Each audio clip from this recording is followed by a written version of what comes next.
Nous allons continuer notre méditation de l'Épître aux Éphésiens.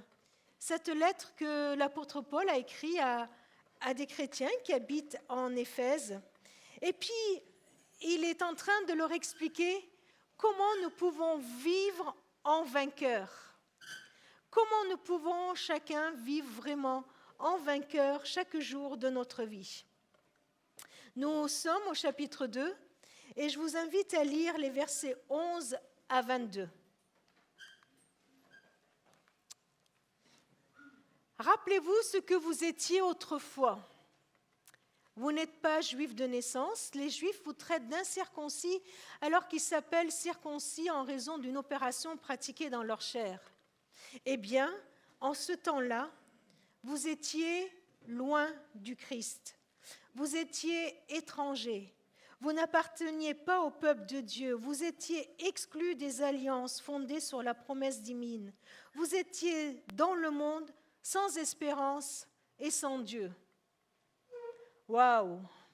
Ce n'est pas un verset qui va nous rebooster. Ce ne sont pas des paroles qui vont nous redonner le moral. On lit ça et puis on est déprimé à la fin. Sans espérance, sans Dieu. Mais il y a un mais. Mais maintenant, dans l'union avec Jésus-Christ, vous qui étiez alors bien loin, vous avez été rapprochés par son sacrifice.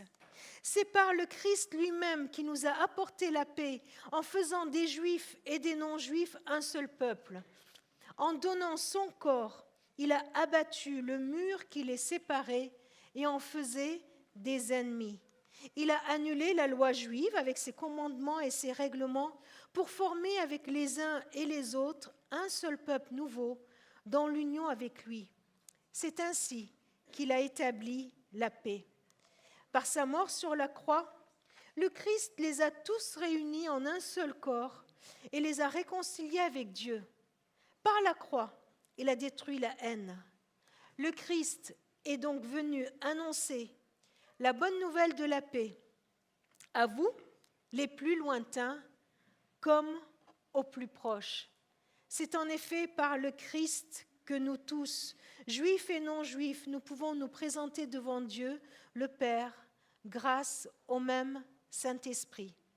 Par conséquent, vous les non-juifs, vous n'êtes plus des étrangers, des gens venus d'ailleurs, mais vous êtes maintenant concitoyens des membres du peuple de Dieu. Vous appartenez à la famille de Dieu. Vous êtes intégrés dans la construction dont les fondations sont les apôtres et les prophètes, et la pierre d'angle, Jésus-Christ lui-même. C'est lui qui assure la solidité de toute la construction et l'a fait s'élever comme pour former un temple saint consacré au Seigneur. Dans l'union avec lui, vous faites partie, vous aussi, de la construction, pour devenir avec tous les autres la maison que Dieu habite par son esprit. Un texte très riche, comme toute l'épître aux Éphésiens, un texte vraiment très riche. Si vous venez dans l'église pour la première fois et vous dites « mince, on nous parle de quelque chose qui est comme la suite de ce qui s'est passé la semaine d'avant », vous pouvez suivre le début de notre méditation sur le site, notre site internet. Vous avez tous les cultes et toutes les prédications qui sont enregistrées. Vous avez les papiers pour savoir comment vous connecter. Et si vous voulez avoir des informations, recevoir les nouvelles de l'église, n'hésitez pas à remplir la fiche contact qu'il y a dans les papiers et puis vous le remettez à l'accueil. Parce que la semaine dernière, nous avons vu le début de ce chapitre 2 d'Éphésiens. Dans ce chapitre, à deux moments, il est parlé d'autrefois. Autrefois. Et on décrit une situation de ce que nous étions autrefois. Au verset 1, il nous est dit « Autrefois, vous étiez spirituellement morts. » Rien de moins, carrément. Vous étiez spirituellement morts. Et le début du chapitre décrit notre situation en dehors d'une relation avec Dieu. Une situation où on est éloigné de Dieu. Comment être délivré? Comment être vivant spirituellement? Et puis au verset 4, il y a un basculement. Mais, autrefois vous étiez spirituellement morts, mais Dieu est plein de compassion, mais Dieu est plein de miséricorde, mais Dieu est venu vous chercher, mais Dieu il a envoyé son Fils qui a donné sa vie pour vous, mais Dieu vous a ramené à la vie. Et tout le début du chapitre insiste sur le fait que tout cela, c'est cadeau. Ce n'est pas parce qu'on fait quelque chose de spécial qu'on mérite l'amour de Dieu. Ce n'est pas parce qu'on vient à l'église qu'on mérite l'amour de Dieu. Ce n'est pas parce qu'on est comme ci ou comme ça qu'on mérite l'amour de Dieu. Pourquoi Dieu nous aime? Parce qu'il a décidé de nous aimer. C'est cadeau. C'est cadeau. Pourquoi Jésus est allé à la croix? Parce qu'il nous aime. Pourquoi Jésus nous donne une nouvelle vie? Pourquoi il pardonne nos péchés? Pourquoi il fait de nous ses enfants? Parce qu'il nous aime. Et c'est ce qu'il veut. C'est cadeau. C'est cadeau. J'imagine que vous avez vu ça la semaine dernière, hein, c'est ça? C'est de ça que Jean-Pierre a prêché? Moi, je n'étais pas là, donc je n'ai pas pu vérifier, hein, mais j'imagine que c'est de ça qu'il a prêché. Tout, oui, il y en a qui étaient là. Tout est grâce. Et dans la semaine, on s'est vus dans notre groupe maison et on relisait ce texte, et puis on se disait, mais c'est pas possible, tout est vraiment grâce, hein, n'est-ce pas? Tout est vraiment cadeau. Oui, tout est cadeau. Nous étions séparés de Dieu et Dieu veut nous unir à lui. Il y a une deuxième conséquence, il y a un deuxième autrefois dans ce texte. Et cette fois, il nous parle de la communauté, de la relation les uns avec les autres. Oui, grâce à Dieu, grâce à Christ, nous sommes unis à Dieu. Mais il y a une deuxième réconciliation que nous devons avoir, c'est entre nous. C'est nous. Autrefois, vous étiez étrangers, séparés. Vous ne faisiez pas partie du peuple de Dieu. Et les termes, comme on l'a vu, hein, sont importants. Vous étiez sans Dieu, sans espérance. Oui, dans l'Ancien Testament, nous voyons comme une séparation entre le peuple de Dieu et les autres, entre les Juifs et les non-Juifs. Comment s'est arrivée cette histoire de séparation? Bien, dans l'Ancien Testament, on voit que Dieu se choisit un peuple, les Juifs, et il leur donne des directives pour qu'ils restent attachés à lui. Et la loi pour que ce peuple reste attaché à Dieu. Et puis le résultat est là, ils étaient incapables de suivre la loi et de rester attachés à Dieu. C'est sûr que s'il avait choisi les Français ou les Arméniens, ça aurait été beaucoup plus simple, n'est-ce pas? Nous, au moins, on aurait pu vivre cela. Mais bon, il a choisi les Juifs. Ils n'ont pas été capables de suivre la loi de Dieu. Ils n'ont pas été capables d'être rattachés à Dieu. Alors, qu'est-ce que Dieu a fait? Il a envoyé son Fils. Il a envoyé son Fils pour que cette séparation que nous avons avec Dieu le Père soit enlevée, pour nous pardonner, pour nous lier à lui. Mais pourquoi Dieu a choisi un peuple? Est-ce que c'était pour exclure les autres? Mais pas du tout. Il nous est dit dans Genèse 18 que Dieu a choisi Abraham, il lui a fait des promesses, il lui dit « Il doit devenir l'ancêtre d'un peuple grand et puissant.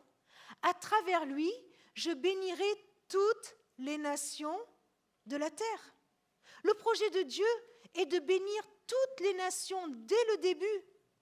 Et il allait le faire au travers d'un peuple témoin que c'est possible. Au cas où vous auriez des doutes, regardez ce psaume 67. Dieu, accorde-nous ton appui, bénis-nous, fais-nous bon accueil. Pourquoi? Pourquoi le peuple demande à Dieu de le bénir? Alors on saura sur terre comme tu interviens. Alors on saura parmi toutes les nations que tu es le Sauveur. Que les peuples te louent, Dieu, que tous les peuples te louent, que les nations expriment leur joie par des cris, car tu juges les peuples équitablement et sur la terre tu conduis les nations. Que les peuples te louent, Dieu, que tous les peuples te louent. La terre a donné ses produits, que Dieu notre Dieu nous bénisse, oui, que Dieu nous bénisse et que les peuples les plus lointains reconnaissent ton autorité. Voilà l'objectif de Dieu, que tous reconnaissent qui il est. Mais le problème, c'est que ce peuple-là, au lieu d'être témoin de qui est Dieu, a commencé à prendre de l'orgueil. Il a commencé à s'enorgueillir. Il a gardé Dieu pour lui et il a dit, nous sommes saints, nous sommes choisis. Et les autres, on a commencé à les exclure, à les mettre de côté. On pourrait croire que ces questions ne concernent que l'Ancien Testament et le Nouveau. On pourrait croire que ces questions de juifs, non-juifs concernent que l'époque de Paul. Mais détrompons-nous. La question principale qui est dans ce texte d'Éphésiens, elle est double. La première, c'est qu'est-ce qui fait que je suis sauvé enfant de Dieu? Est-ce que c'est une appartenance à un peuple? Et la réponse est non. Ce qui fait que je suis sauvé, c'est Christ qui a donné sa vie pour moi. Maintenant, il y a une deuxième question qui se pose. Qu'est-ce qui nous unit vraiment? Qu'est-ce qui fait que nous formons une communauté? Qu'est-ce qui fait que nous sommes ensemble? Qu'est-ce qui nous unit? En fait, la question est vraiment importante pour nous aussi. Qu'est-ce qui fait de nous une communauté, une église? Qu'est-ce qui donne ma légitimité de faire partie d'une église? C'est une question très importante. Elle est essentielle dans la Bible. Qu'est-ce qui fait que nous sommes une église? On pourrait donner beaucoup de réponses tout à fait logiques et plausibles. Pourquoi nous venons à l'église? Qu'est-ce qui fait qu'on est ensemble? Eh bien, on peut dire que c'est parce que nous avons envie d'adorer Dieu ensemble, que nous avons des idées communes, nous avons une spiritualité commune, nous avons une manière d'adorer Dieu qui est semblable. Nous pouvons être là ensemble parce que nous avons une théologie commune. Nous interprétons les textes de la parole de la même manière les uns et les autres. Nous sommes ensemble peut-être parce que nous avons une vision commune de ce qu'est l'Église. Nous avons un projet commun. Nous avons une adhésion autour du même projet. Peut-être que je peux croire que ma légitimité de faire partie d'une Église vient de ma vie, de ce que je suis, de ce que je fais. Et du coup, m'enorgueillir et écraser les autres. Peut-être que je peux croire que ma légitimité vient de mon histoire. Je suis là dans l'Église depuis ses débuts, je suis là alors que tu n'étais même pas né, je suis là parce que moi j'ai vu ceci, cela, moi je sais ce qui se passe dans cette Église. Et du coup, je méprise qui cette fois? Les nouveaux, et je les exclus de ce groupe. Qu'est-ce qui fait ma légitimité? Je peux tomber dans le piège de croire que je dois être d'une certaine manière pour que le groupe m'accepte. On a tellement besoin d'être accepté par le groupe. On n'est pas fait pour vivre seul. Nous ne sommes pas créés pour vivre seuls. On a besoin de liens, on a besoin d'amitié, on a besoin de fraternité. Et alors, je peux essayer de voir comment je vais m'intégrer au groupe. Alors, j'essaye d'être sympa les uns avec les autres, j'essaye de sourire à la sortie, j'essaye de gagner ma place. Non pas uniquement au paradis, mais aussi dans l'Église. Vous voyez ce que je veux dire? On se dit, bon, ça va, ma place au paradis, c'est le Seigneur qui l'a gagnée pour moi, mais ma place dans l'Église, qui me la donne? Qu'est-ce qui me la donne? Comment je peux la gagner? Comment je peux l'avoir? Qu'est-ce qui nous unit? Qu'est-ce qui fait de nous Église?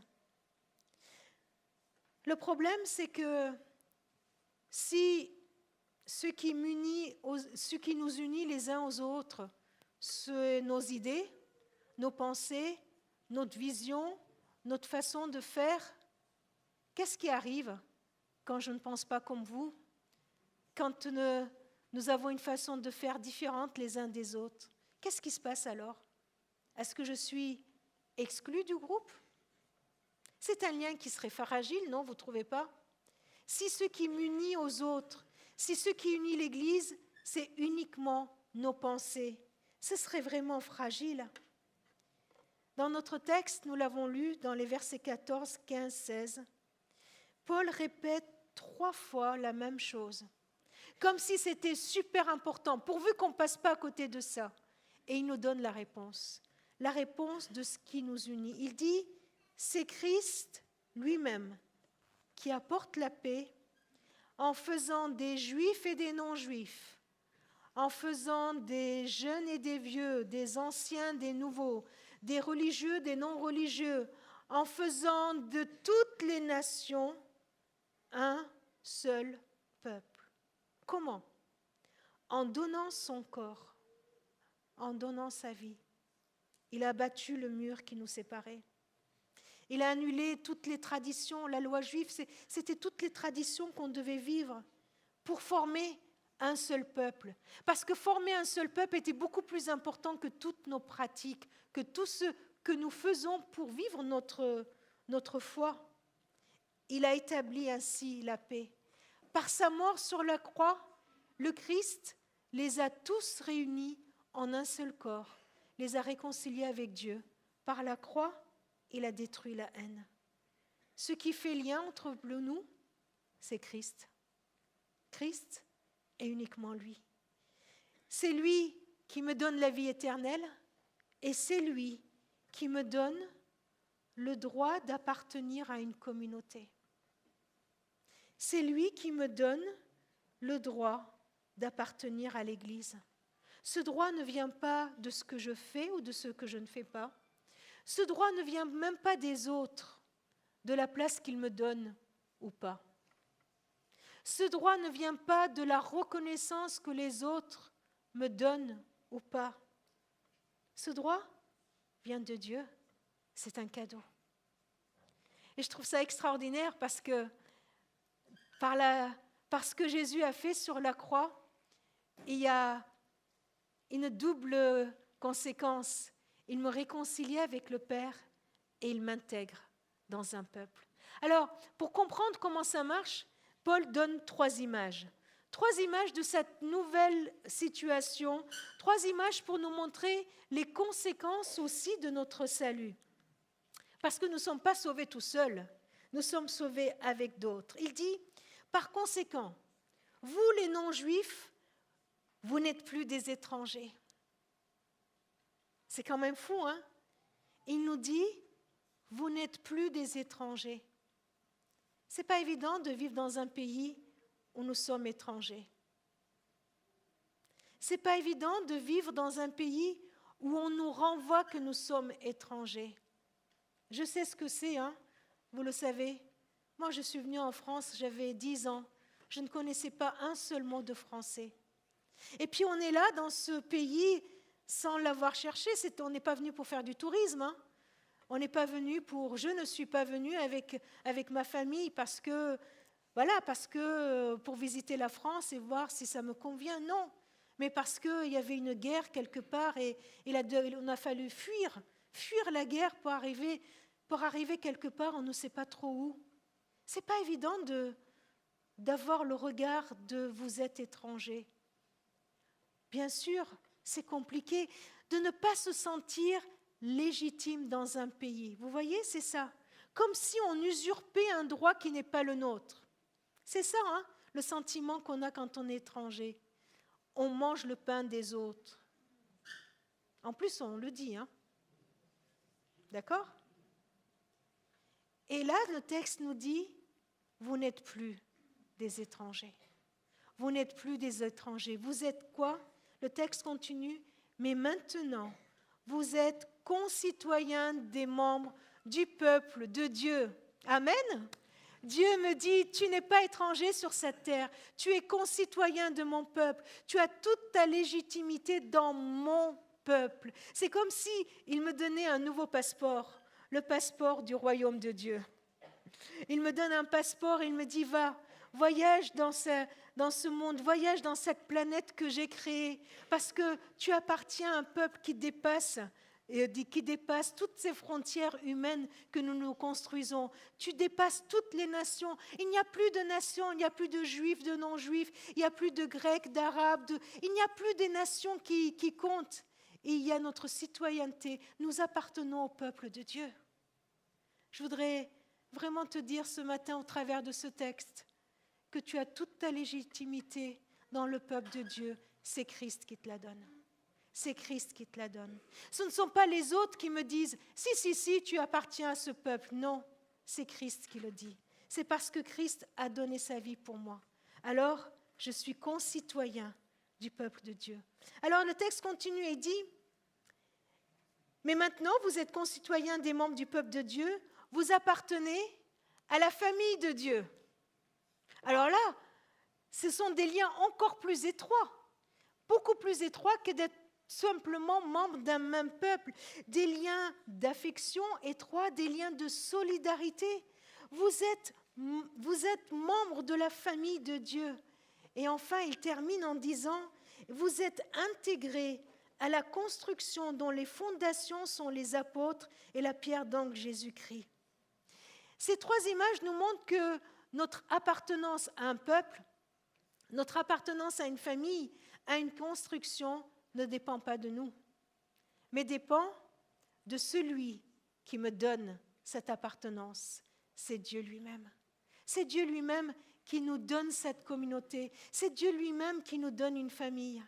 Hier, nous étions avec quelques jeunes là qui sont ici et dans la voiture et on a vu des personnes un peu esselées au bord du trottoir et on a réfléchi à notre situation. Et on s'est juste rendu compte qu'en étant dans une église, nous avions un privilège énorme, c'est que nous avons des connaissances. Que nous ne réfléchissons pas beaucoup pour savoir si je peux trouver quelqu'un invité pour mon anniversaire, si je peux trouver quelqu'un invité pour manger. Vous voyez ? Nous avons tellement de connaissances, on a tellement d'amis les uns avec les autres que notre réseau social est tellement grand. Ça, c'est la richesse du peuple de Dieu. Ça, c'est la famille de Dieu. Et dans cette image de construction, il nous est montré que nous ne sommes pas là uniquement pour nous-mêmes, pour nous inviter à nos anniversaires et faire des bons plans ensemble, vous voyez ? Nous ne sommes pas là pour nous-mêmes. Ce qui change avec la construction, c'est que la construction est visible. Les liens de concitoyenneté, je ne sais pas si ça se dit, ouais, ça doit se dire, hein. Les liens de famille ne sont pas flagrants peut-être, ne sont pas visibles par ceux de l'extérieur, mais une construction, elle est visible. Un édifice, c'est visible. Et ce texte nous dit que Dieu nous unit pour que nous soyons comme une construction un peu spéciale, une construction qui a des fondations. Et cette fondation, c'est tout l'enseignement des apôtres, des prophètes, tout ce qui a été dit dans la Bible. Cette construction, elle est solide. Et sa solidité ne dépend pas de nous. Cette solidité dépend de Jésus-Christ. En fait, cette solidité dépend de l'union de chacun à Jésus-Christ. Si tu es uni au Christ et que je suis uni au Christ, alors qu'on le veuille ou pas, que tu m'apprécies ou pas, hein, nous serons unis l'un avec l'autre. Parce que nous sommes tous les deux bâtis sur la même pierre d'angle. Voyez cette solidité ? La solidité de l'Église ne dépend pas des opinions de ceux qui la composent, mais elle dépend de l'union de chacun avec le Christ. Je me permets une petite réflexion là. Si notre unité, elle dépend de Christ, que faisons-nous quand nous nous divisons ? Regardez, quand nous avons des opinions différentes, et heureusement que nous avons des opinions différentes, parce que nous ne sommes pas obligés de penser la même chose, hein. Et quand nos opinions différentes nous amènent à la division, à ne plus s'accepter ou se tolérer mutuellement, qu'est-ce qui se passe ? En général, on se réunit et puis on se dit, tiens, on va débattre ensemble et voir pourquoi on est divisé. Non, c'est pas comme ça qu'on fait. On se réunit, on se dit, pourquoi on est divisé ? Allez, et on commence à avoir un débat d'opinion pour aller savoir ce qui nous divise et voir comment on peut arranger l'affaire. Comment on va se mettre d'accord sur tel projet ou tel projet. Mais ce texte ne nous dit pas que ce sont nos opinions qui nous unissent. C'est Christ qui nous unit. Alors du coup, quand nous sommes divisés, comment on peut s'en sortir ? Je me demande si la solution n'est pas dans ce fait que chacun individuellement, on puisse aller de nouveau retrouver notre unité en Christ. qu'on puisse aller trouver à nouveau notre communion en celui qui nous a sauvés, aller retrouver notre relation avec Jésus, aller retrouver le Saint-Esprit qui va m'inonder de sa présence. Alors, je pourrai aller voir mon frère et ma sœur et retrouver cette union, parce que c'est Christ, et Christ seul qui m'unit aux autres. Alors, cet édifice qui est solide grâce à Jésus, elle est en devenir. Ce n'est pas une construction qui est finie, c'est encore un chantier. Quand j'étais jeune, il y a un livre qui est sorti, L'Église, un chantier. Non, vous vous souvenez de ce livre-là? L'Église en chantier, toujours en construction, quoi. C'est un chantier, parce qu'il y a les autres qui vont venir encore et se mettre dans cette construction. Mais c'est quoi l'objectif du coup de l'Église? Pourquoi faire? Et puis, c'est une Église qui doit être là, se former un édifice pour être une maison, la maison que Dieu habite par son esprit. Cette Église est appelée à s'élever, à grandir, à croître, à accueillir tous les autres qui viennent pour former ensemble un temple saint consacré au Seigneur. Comme je l'ai dit tout à l'heure, notre objectif n'est pas juste d'être entre nous, mais notre objectif, c'est d'être un lieu où nous accueillons la présence de Dieu, où la présence de Dieu est là, où elle est manifestée pour tous ceux qui nous voient. Que tous ceux qui voient notre communion, que tous ceux qui voient notre Église, que tous ceux qui nous regardent se disent, il y a Dieu qui habite là. Il y a le Saint-Esprit qui est là. Là se trouve la maison de Dieu. Pour que nous soyons un témoin pour les autres de la présence de Dieu sur cette terre. Et vous avez vu ce texte qui nous dit qu'il y a le Saint-Esprit qui vient nous habiter individuellement et qui confirme que nous sommes enfants de Dieu. Mais le Saint-Esprit vient et il habite la maison, cette construction où l'Esprit de Dieu réside pour être témoin de sa présence sur cette terre. Voilà ce que le Christ a fait. Voilà comment il nous unit les uns aux autres. Par sa mort sur la croix, le Christ nous a tous réunis en un seul corps. Il nous a réconciliés avec Dieu. Par la croix, il a détruit la haine. Voilà les doubles bonnes nouvelles qu'il y a dans ce chapitre 2. Christ qui nous réconcilie avec le Père, mais Christ qui vient nous donner un peuple, qui vient nous donner une famille, qui nous intègre à la maison de Dieu. Il y a deux signes que nous pratiquons dans l'Église pour nous rappeler de ce que Jésus a fait pour nous. Il y a le baptême qui est le signe individuel, où chacun individuellement témoigne qu'il a accepté Jésus dans sa vie et qu'il veut donner sa vie au Seigneur. Il y a un autre signe que nous pratiquons et que nous faisons beaucoup plus souvent. C'est le partage de ce pain et de ce jus de raisin, qui est le symbole de son corps et de son sang qui a été donné pour nous. Et à chaque fois que nous le prenons, nous témoignons de la conséquence de l'œuvre de Jésus pour nous. Autrefois, nous étions étrangers, nous étions exclus du peuple de Dieu. Mais maintenant, tous ensemble, nous formons le même peuple. Maintenant, tous ensemble, nous formons une même famille. Maintenant, tous ensemble, nous sommes la maison de Dieu. Et nous voulons ensemble vivre en vainqueurs. Ne pas laisser la haine, ne pas laisser les murs de séparation venir pousser entre nous, venir nous diviser. Parce que celui qui nous unit, c'est le Christ. Amen. Je vous invite à partager ce pain et ce jus de raisin. Et en le faisant, demandons à Dieu de nouveau nous unir les uns aux autres. Et remercions-le parce qu'il nous a acceptés dans sa famille. Nous ne sommes plus des étrangers. Nous sommes enfants de Dieu, membres de la même famille.